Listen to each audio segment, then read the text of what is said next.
Menuntut heboh adanya TikToker asal Lampung, Bima Yudo Saputra yang mengkritik pembangunan Lampung dengan menggunakan kata Dajjal, seorang pengacara warga Lampung akhirnya melaporkannya ke Polda Lampung. Ginda Ansori, pelapor perkara itu, mengatakan penggunaan kata Dajjal dalam kritik Bima dianggap tidak tepat dan diduga mengandung unsur penghinaan. Merendahkan martabat dan menghina masyarakat Lampung sebagai dengan sebutan Dajjal, ya.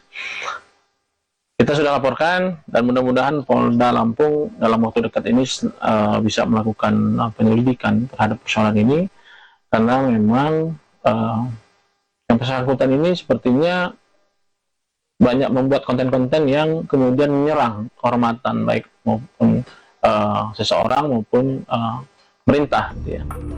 Sebelumnya, TikToker Bima Yudo kini membuat heboh jagat maya setelah unggahan videonya yang mengkritik Provinsi Lampung.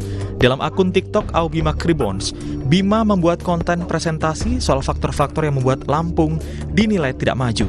Salah satunya infrastruktur jalan terbatas, termasuk kondisi jalan rusak di Lampung. Dan juga jalan-jalan di Lampung ya, gue sering bahas jalan karena jalan itu kayak infrastruktur yang paling umum dan untuk mobilisasi ekonomi di Lampung. Tapi jalan-jalan di Lampung itu kayak 1 kilometer bagus, 1 kilometer rusak, terus jalan ditempel-tempel doang. Ini apa sih? Ini pemerintah main ular tangga atau apa? Setelah mengunggah kritikan lewat media sosial, sambil menangis, Bima Yudo mengaku keluarganya di Lampung mendapat intimidasi. Dan hari ini tuh gue kerja, kabarin kayak, datanglah Bim, gak ada yang di bistro yang gantiin. Intinya gue disuruh berhenti mengkritik Lampung. Intinya ya, pada intinya gitu. Di sini yang mengalami ancaman serius bukan gue, yang ada orang tua gue. Bener kalian, orang tuamu gimana gitu. Polda Lampung mengakui mendatangi keluarga Bima usai kritik soal pembangunan jalan di Lampung viral. Kedatangan anggota polisi ke rumah orang tua Bima untuk memastikan tidak adanya intimidasi atau persekusi terhadap keluarganya. Untuk melakukan penyelidikan, pengecekan kepada keluarga daripada saudara Bima, seorang pengunggah daripada sosial media tersebut, untuk memastikan kembali bahwa keluarga dari yang bersangkutan dalam keadaan sehat dan saudara Bima adalah bagian daripada keluarga tersebut. Hal yang dilakukan oleh Babin Kamtibmas dalam hal ini adalah dalam upaya untuk memberikan perlindungan, pengayoman, dan pelayanan masyarakat agar tidak adanya pasca berita viral tersebut ada orang-orang yang tidak bertanggung jawab melakukan intimidasi.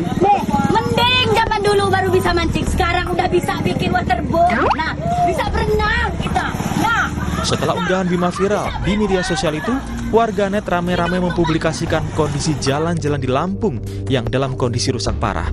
Mereka mendukung kritik Bima pada Pemprov Lampung agar memperbaiki berbagai infrastruktur yang rusak. Tim Liputan, Kompas TV.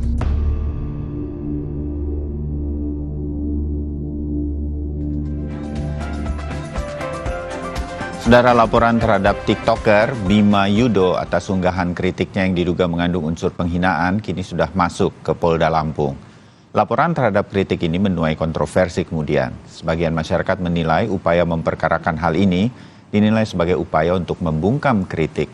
Bagaimana kelanjutan kasus ini? Kita akan bahas dengan sejumlah narasumber. Di antaranya hadir secara daring untuk Sapa Indonesia Pagi, ada Ginda Ansori, pengacara yang melaporkan Bima Yudo ke Polda Lampung. Kemudian ada Direktur Eksekutif SafeNet, Damar Juniarto, juga pakar hukum pidana Universitas Jenderal Sudirman atau UNSUD, Profesor Hipnu Nugroho.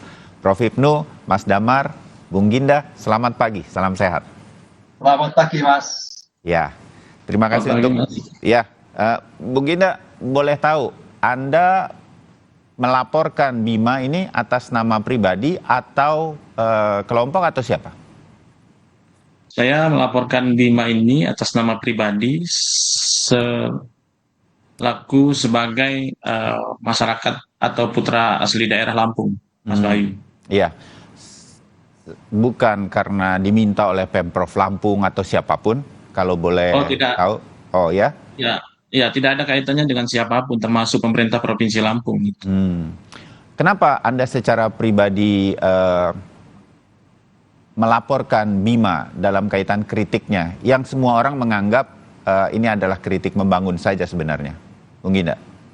Sebetulnya kita juga nggak, saya juga secara pribadi juga tidak alergi ke kritik sebetulnya, termasuk pemerintah Provinsi Lampung. Asalkan dengan cara-cara yang santun, dengan bahasa-bahasa yang santun, tidak kemudian merendahkan martabat seseorang atau kelompok yang ada di bangsa ini, karena itu diatur oleh undang-undang gitu. Oh, jadi kritiknya Anda sih setuju-setuju saja, ada infrastruktur yang kurang, ada hal-hal yang kurang oleh Pemprov Lampung selama ini, tapi caranya yang Anda anggap kurang berkenan, begitu? Secara pribadi ini ya? Ya, kalau kita bicara soal infrastruktur, saya pikir semua daerah juga mengalami hal yang sama, Mas Bayu. Makanya kan, makanya. Iya, jadi saya tidak mempersoalkan itu pada prinsipnya. Karena apa? Karena yang tadi misalkan soal TikToker yang mandi di lumpur, misalkan di jalan, saya tidak pernah laporkan gitu loh.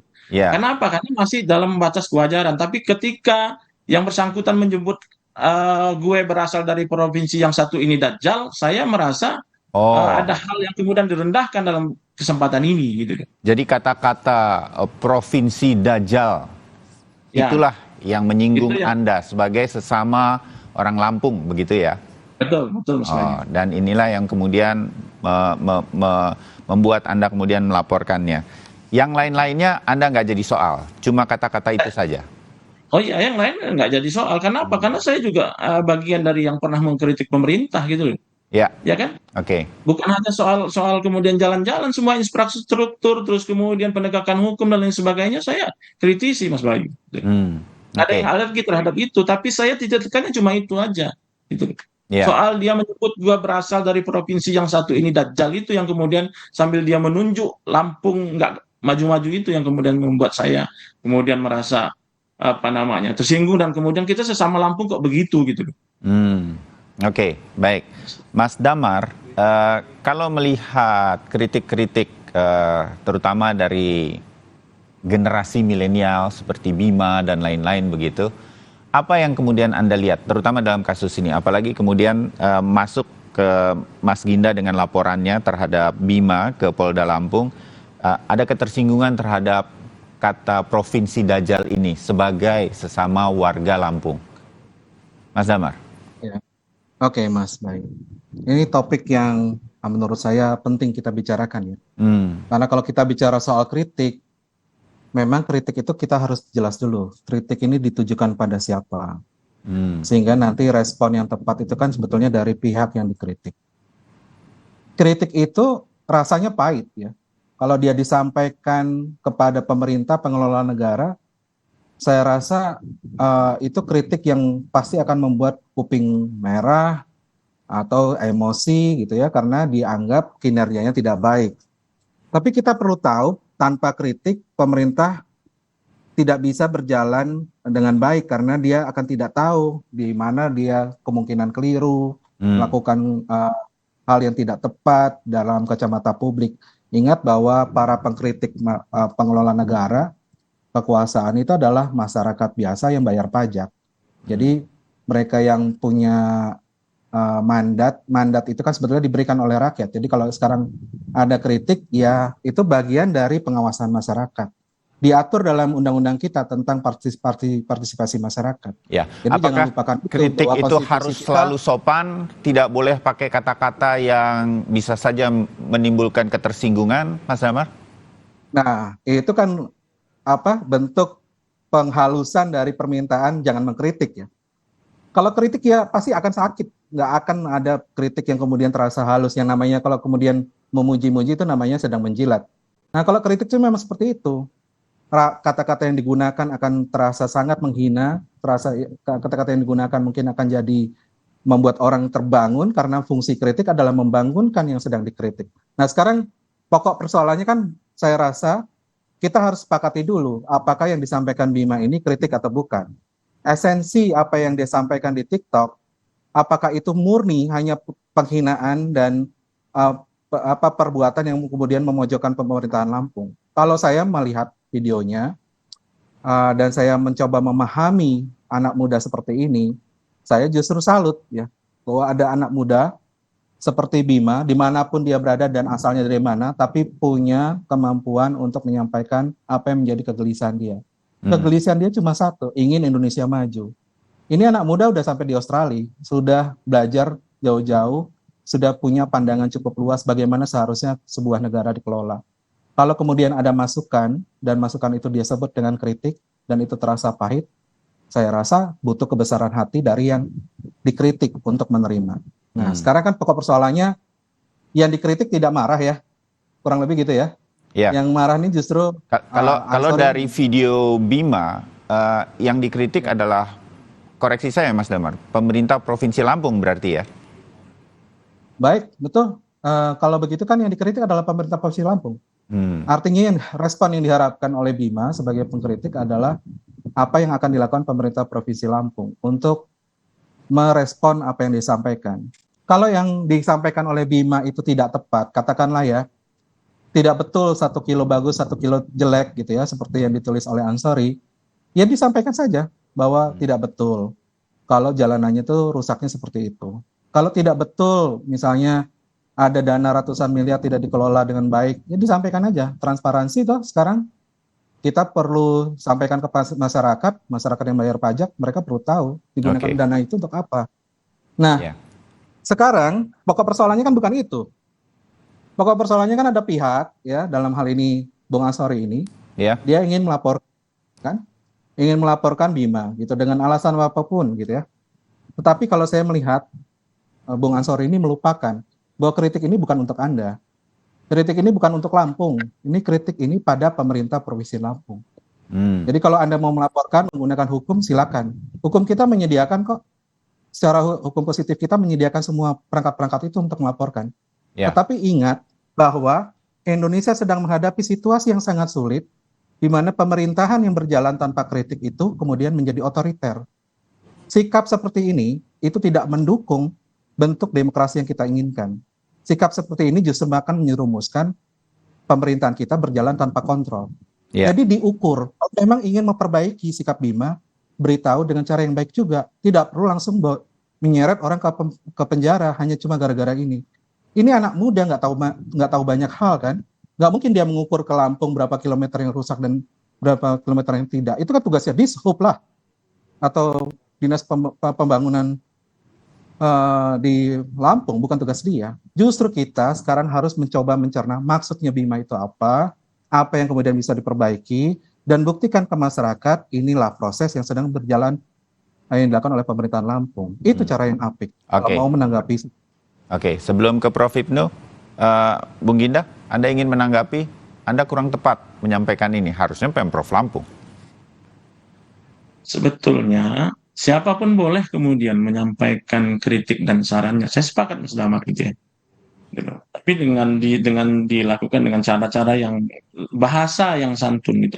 Layak nggak sih gitu kemudian seseorang yang kemudian katanya terpelajar terus menyebut kata dajjal gitu dalam sebuah ininya, dan Mas Damar juga harus kemudian searching tentang beberapa video dia, kenapa kemudian dia menggunakan kata-kata itu untuk kemudian meng-create, untuk kemudian menambah jumlah followernya sehingga kemudian dia mendapatkan hal-hal kepentingan pribadinya gitu ya kan, ini nggak benar gitu.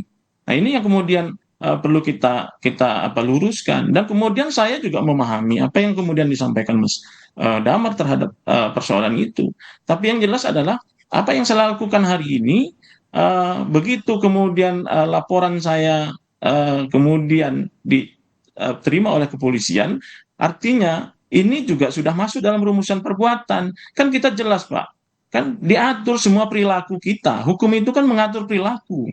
Itu loh, jangan kemudian asal kemudian bicara itu harus pakai data dan fakta kan itu. Nah oleh karenanya saya pikir ya sila-silakan aja kalau kemudian kita berpendapat yang berbeda, tapi saya menimbangnya secara hukum. Nanti hukumlah yang kemudian berbicara terhadap apa yang kemudian jalan penyelesaiannya, karena hukum itu punya cara sendiri menyelesaikan persoalan di tengah masyarakat. Itu Mas. Baik. Ya, ini saya perlu ingatkan juga ya Mas Bayu, bahwa silakan. Hukum di Indonesia itu belakangan ini digunakan juga bukan hanya untuk keadilan. Dia dipakai untuk maksud-maksud mempidanakan warga yang kritis. Kita harus tahu penggunaan Undang-Undang ITE selama ini dipakai untuk mempidanakan orang sedang mengkritik pemerintah. Kita harus tahu bahwa sekarang orang menggunakan dengan dalih ini kata-katanya bohong, ini menimbulkan keonaran. tapi tidak sungguh-sungguh menggunakan hukum itu sendiri untuk asas keadilan. Sekarang kalau dikatakan kita mau bermain dengan hukum, saya bisa kupas satu-satu tentang hukumnya itu apa. Dalil-dalil yang dipakai oleh Bung Ansori ini, saya baca blog Anda saya baca, saya mengerti sudut pandang Anda, tapi Anda melupakan esensi dari yang disampaikan oleh Bima itu adalah, esensinya adalah kritik. Sekarang kalau mau dicari salah-salahnya tentu bisa, mau dicari peluang-peluangnya tentu bisa. Kenapa? Karena hukum kita belum sempurna. Hukum kita belum bisa melindungi orang-orang yang sedang menyampaikan pendapat secara terbuka kepada pemerintah. Artinya apa? Kita masih lemah, masyarakat ini masih lemah. Jadi tidak ada perlindungan yang baik untuk masyarakat yang sedang menyampaikan kritik. Nah, kalau itu sekarang digunakan, ini kan sikap Anda sama nih, seperti para pemimpin kekuasaan di tempat-tempat lain. Gubernur yang menyalahkan orang yang melaporkan dia karena korupsi. Atau ada kuasa hukum juga dari wali kota yang kemudian melaporkan warganya hanya karena mereka tidak suka dengan proses pembangunan yang ada di wilayahnya. Jadi, apa yang Anda perbuat merepresentasikan kekuasaan yang anti kritik. Itu saja yang mau saya sampaikan. Kalau Anda mau lanjut dengan proses hukum, ya kita bertarung dengan hukum. Sama-sama kan kita orang hukum, mengerti hukum. Kita bisa berjuang kok untuk Bima. Kalau perlu Bima kita bebaskan seperti bagaimana kami membebaskan baik Nuril dan juga Pak Saiful Mahdi sampai ke tingkat amnesti. Tapi ingat bahwa proses itu akan painful. Proses itu akan memperburuk citra pemerintahan Lampung, memperburuk citra Lampung sendiri karena menjadi provinsi yang anti kritik. Oke. Sebelum nanti silakan disambung lagi berkaitan ini, saya mau kembali lagi ke posisi berkaitan sekarang sudah ada laporannya ke kepolisian. Saya menggarisbawahi juga tadi Bung Ginda Ansori mengatakan ini sudah diterima sedemikian rupa. Kalau ia diterima, apakah berarti ini kemudian akan ditindaklanjuti? Prof. Hipnu, Anda melihat bahwa kasus ini kritiknya tidak jadi masalah, tetapi kata-katanya menyinggung sesama warga Lampung, dalam hal ini Bung Ginda Ansori secara pribadi, provinsi yang dajal dan lain-lain. Anda melihat hal-hal ini juga nanti secara hukum di Indonesia, kepolisian terutama, akan melihatnya seperti apa menurut Anda, Prof. Hipnu? Ya, ini Mas Bayu, undang-undang IT ini memang undang-undang bermasalah. Jadi kalau Mas Bayu kemarin lihat di pasal 27 itu kemarin sudah ada kesepakatan untuk meng-create kembali apa yang dimaksud IT, apa yang dimaksud menyebarkan. Ya. Kemudian di pasal 28 dan yang untuk undang-undang ITE ini kita masih mengambang terus di sini ya. Pasal karet. Supaya kita supaya gampangnya kita sebut ini pasal karet yang masih terus jadi pembahasan. Lanjut, Bro. Pasal karet. Oleh karena ini sebetulnya tadi kalau Mas Bayu menanyakan tergantung polisinya. Tafsirnya seperti apa? Kan gitu kan. Oleh karena itu kalau kita melihat tafsir itu, saya sebagai orang luar melihat konteks, bukan teks. Konteksnya itu adalah sebagai kritik dalam rangka pembangunan di daerah. Jadi kalau kalimat yang lain itu memang agak sedikit menyinggung ya Mas Ansori, tapi itu bukan suatu konteks prinsipil kan gitu loh. Itu sebagai ungkapan yang mungkin betul-betul itu menjadikan sangat mendalam bagi seorang Bima, kondisi wilayahnya begitu kurang baik. Oleh karena itu dalam konteks ini saya kira polisi akan melihat suatu hal yang bersifat absolut dalam artian objektif, konteksnya apa? Dan ini terbukti kalau kita melihat berbagai pertimbangan, Pak Mahfud sudah merespon positif, di PDIP Sekjen juga merespon positif. Karena apa? Kritiknya, kritik membangunnya. Itu jadi kita jangan sampai dipotong, tapi dalam suatu keseluruhan, itu adalah dalam rangka untuk pembangunan.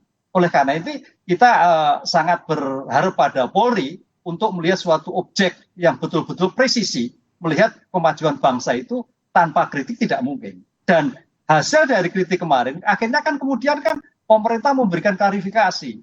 Wakil gubernur kalau nggak salah juga memberikan suatu klarifikasi, ajak dialog. Artinya suatu yang positif. Sehingga jangan sampai undang-undang IT yang sekarang ini, pasal karet-karet ini, menjadikan anak-anak yang punya potensi untuk memberikan kritik itu jadi bungkam. Ini suatu yang tidak kondusif. Sehingga oleh karena itu, dalam segi hukum itu sifat subjektif dan objektifnya. Subjektifnya adalah Mas Bima. Objektifnya apa? Adalah tentang pembangunan yang ada di Lampung. Itu saya kira. Sehingga jangan sampai kita melebar kemana-mana. Itu Mas Bayu. Oke, konteksnya, jangan teksnya. Silakan, Mas Damar. Nah, saya mau sampaikan sedikit soal masukan hukum. Di hukum itu terutama pidana itu adalah last resort, ultimum remedium. Dalam proses itu, kan saya perlu tanya ini ke Bapak Ansori ini. Sudah pernah belum berkomunikasi dengan Bima? Gitu ya. Sudah pernah belum meminta masukan, memberikan masukan bagaimana harusnya menyampaikan. Sehingga proses itu kemudian menjadi sebuah proses yang mengawali sampai kemudian Anda misalnya menggunakan last resort tadi. Dugaan-dugaan tadi yang Anda sampaikan tentang keuntungan yang didapat oleh Bima dan segala macam itu pun perlu dibuktikan kan. Jangan sampai kemudian itu dilayangkan, tidak ada bukti, justru Anda kena pencemaran nama baik. Jadi karena dia last resort, dan dalam pidana itu bahwa kita mengedepankan tentang upaya-upaya penyelesaian, bagaimana sebuah pokok pidana hendak diproses gitu ya, kan kita harus bisa membuktikan bahwa ini adalah sebuah tindakan yang betul-betul sebuah tindak pidana yang layak untuk dipidanakan, dipenjarakan. Ini Bima ngomong dajjal, Anda kirim ke penjara, nanti orang Anda ngomong dajjal lagi, orang lain saya rasa juga banyak yang bisa menyampaikan itu, bukan hanya soal kirim video, mau semua dikirim ke penjara hanya karena menyampaikan itu. Nah itu yang perlu menurut saya perlu dipikirkan juga bareng-bareng. Oke, Anda pernah berkomunikasi, Bung Ginda, upaya lah mungkin melalui media sosial dan lain-lain kepada Bima sebelum Anda melaporkan? Yang pertama, Mas Bayu, bahwa bagaimana kita mau menyampaikan pendekatan orang Bu Wagub saja kemudian inbox terus kemudian dibilangin pansos. Terus yang kedua yang perlu kita pahami ya terhadap yang bersangkutan ini ada juga yang lain-lain yang kita sudah kumpulkan, bahwa bagaimana kemudian ada akun yang dan yang bersangkutan kemudian menyatakan menghina terus kemudian merendahkan martabat Ibu Megawati dan juga Pak mantan Presiden Soekarno misalkan, itu juga ada Pak. Jadi artinya kita jangan cuma kemudian melihat konteks Lampungnya saja, tapi bagaimana perilaku dia kemudian selama ini dalam melakukan konten kreatornya, itu yang paling penting, ya kan? Kalau kemudian hanya fokusnya pada Provinsi Lampung, ini cuma pemantik, gitu loh. Tapi yang jelas bisa ditanyakan bagaimana sekarang kemudian apa yang terjadi dengan kemudian dugaan hinaan dia terhadap mantan presiden saya dua itu misalkan. Nah itu juga harus dicari Pak. Jadi oleh karenanya kita juga... Tapi semua konteksnya, Bung Ginda, mantan presiden, Ibu Mega atau siapapun yang dikritik oleh Bima dalam hal ini tidak kemudian melaporkan. Artinya seperti Prof. Hipnu katakan, kritik itu bagi pejabat publik adalah hal biasa yang mereka terima sebagai sebuah masukan. Dan sekali lagi nih, kemudian saya tempatkan seperti Mas Damar katakan, Pemprov Lampung sampai saat ini belum terdengar kemudian juga keberatan dengan kritik ini, malah Ibu Wakil Gubernur, Ibu Husnunia Kholim berupaya melakukan kontak. Kita belum tahu kemudian, dan lebih terespon sedemikian rupa menerima kritik tersebut dan kemudian ingin mendiskusikan lebih lanjut terhadap hal-hal ini dengan Bima. Saya pikir kan harusnya seperti itu. Sementara Anda saya yakinkan lagi atau saya tanyakan, saya konfirmasi, Anda bukan dari Pemprov Lampung atau apapun begitu kan? Itu yang kemudian menjadi pertanyaan bagi publik juga, menjadi kenapa Anda yang kemudian melaporkan, Bung Ginda? Ya, jadi kan saya kan berdasarkan bahasa dia loh. Jadi dia menunjuk dia berasal dari provinsi yang satu ini Dajjal. Jadi Anda kali ini tersinggung sebagai warga Lampung, Anda juga mengatakan Anda akan tersinggung karena ada petinggi di PDI Perjuangan yang juga sudah dikritik, Anda juga menjadi bagian dari itu, begitu? Bukan maksud saya kan kita juga lihat itu apakah yang disampaikan oleh yang bersangkutan di video ini mungkin belum diketahui oleh Ibu Mega dan lain sebagainya gitu lah. Jadi saya nggak tahu ini apakah sudah sampai sama beliau atau tidak. Tapi yang jelas ini lebih dahsyat juga dari Dajjal ini, Pak. Makasih. Oke, terbayang maksud Anda, jadi konteks secara keseluruhannya seperti apa, tapi sekali lagi itu bagian dari kritik-kritik seseorang di media sosial yang juga sebetulnya banyak terjadi. Saya jeda dulu, kita sambung di bagian kedua setelah jeda, tetap bersama kami.